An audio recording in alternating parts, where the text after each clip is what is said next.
Are you confused about when to hire your first few employees as a freelancer? Then this will be your game changing video what you're watching. Okay. A lot of freelancers often either hire too early or too late. Too early in the sense when they even do not have a consistent source of income, they start hiring people stating that they will bring clients and they will work for me. When you yourself do not have a confidence about building a consistent income, how do you expect your team to do that? Don't hire too early. Some people will hire very late. No problem. I'm working 10 hours. I'm making 60,000 rupees per month. I'm having two clients. I'm happy with what I am. I don't want to hire. I don't want to grow. I don't want to hire. I don't want to grow. Suddenly, those two clients will vanish, will disappear, something like that. Income comes to zero. What I need to do now? Oh, again I need to start pitching the clients. Again I need to onboard them, and again I need to build a consistent thing. This is the mistake what I have done personally. I want you to avoid that. So don't hire too late. Don't hire too early. I'll give you some steps, frameworks on when you should hire your first two employees or first few employees as a freelancer. Let me share my screen with you. Okay.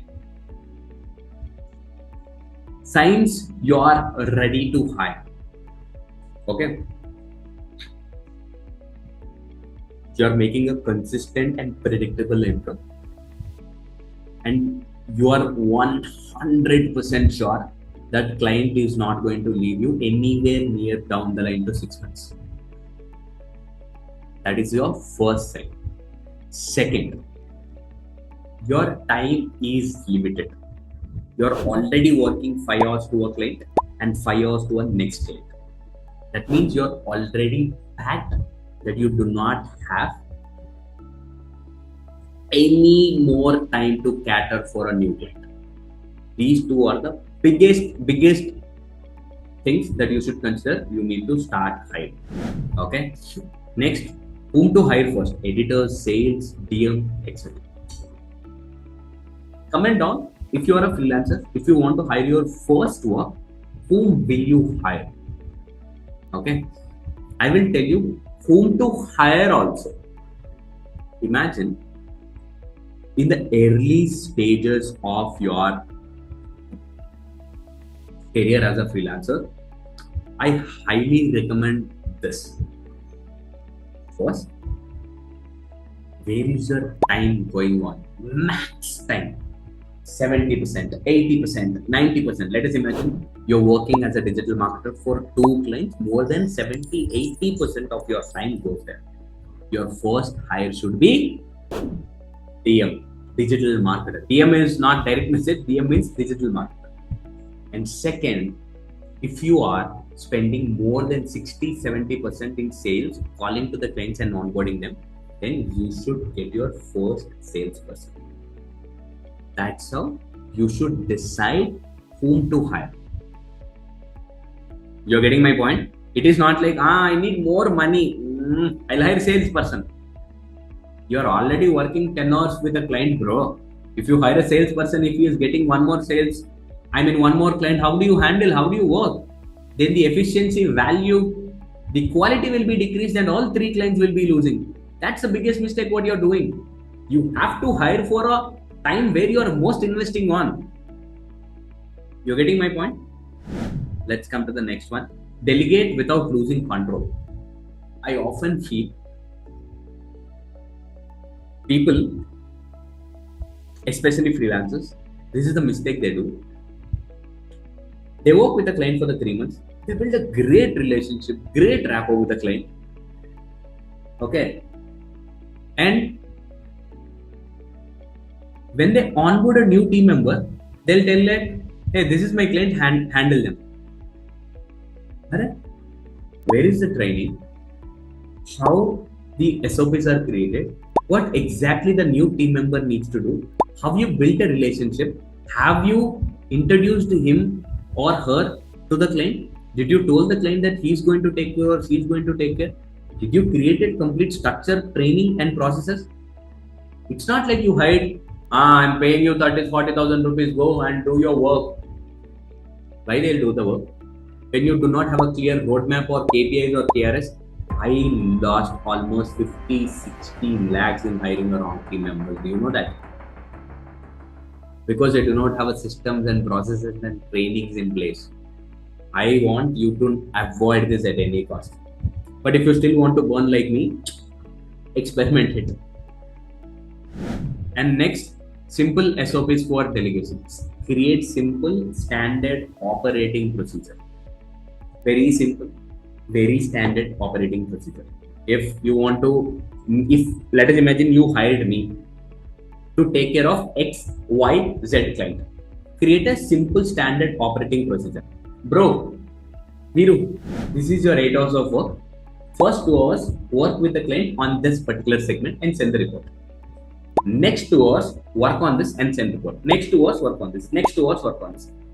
Create a complete standard operating procedure. And in the last 1 hour, you call to the client and build relationship. Okay, I'll see the document. Oh, it's 12 to 2. What to do? Okay, 12 to 2. I need to call to the client and build a relationship. Hey, hi Viru. Hope you're doing having a great day. We are actually done this work for you in the last week. I hope you liked it. So, do you have any suggestions for us? Because it's all about giving suggestions and taking feedbacks. Build relationships. Build a simple SOPs for delegation. That's the most important and powerful thing. And I'll tell you the hat formula. I've already told you I am going to give formulas for you where you can implement them in your freelancing career in throughout all stages, from learning a skill to selling a skill, from freelancer to entrepreneur. You can implement all these things. Remember, learning is a never-ending process. Try to learn every day possible, at least for half an hour to 1 hour.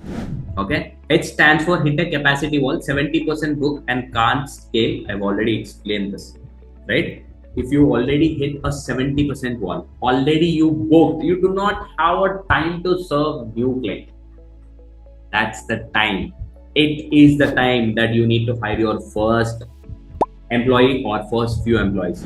Let's come to A. A for assign repetitive tasks. First, delegate low skill, high time tasks. Okay. Let us imagine you are creating reports manually every day and it is taking 2 hours of time. You should first automate that task because it will save your 2 hours of time. And it's very simple. As a freelancer, you should have more time. You should buy your own time. You should have your own time. You should buy your own time. You're getting my point?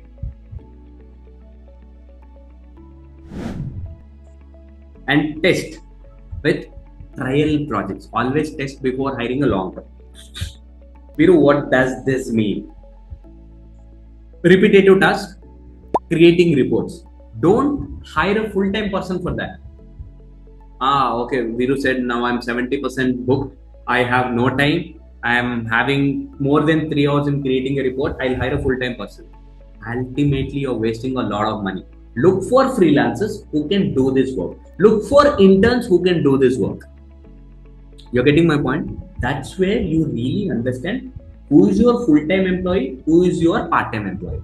That's how you can scale your freelancing career. Getting my point? And by end of this, you have understood is what I feel like when to hire. I'll come up with new topic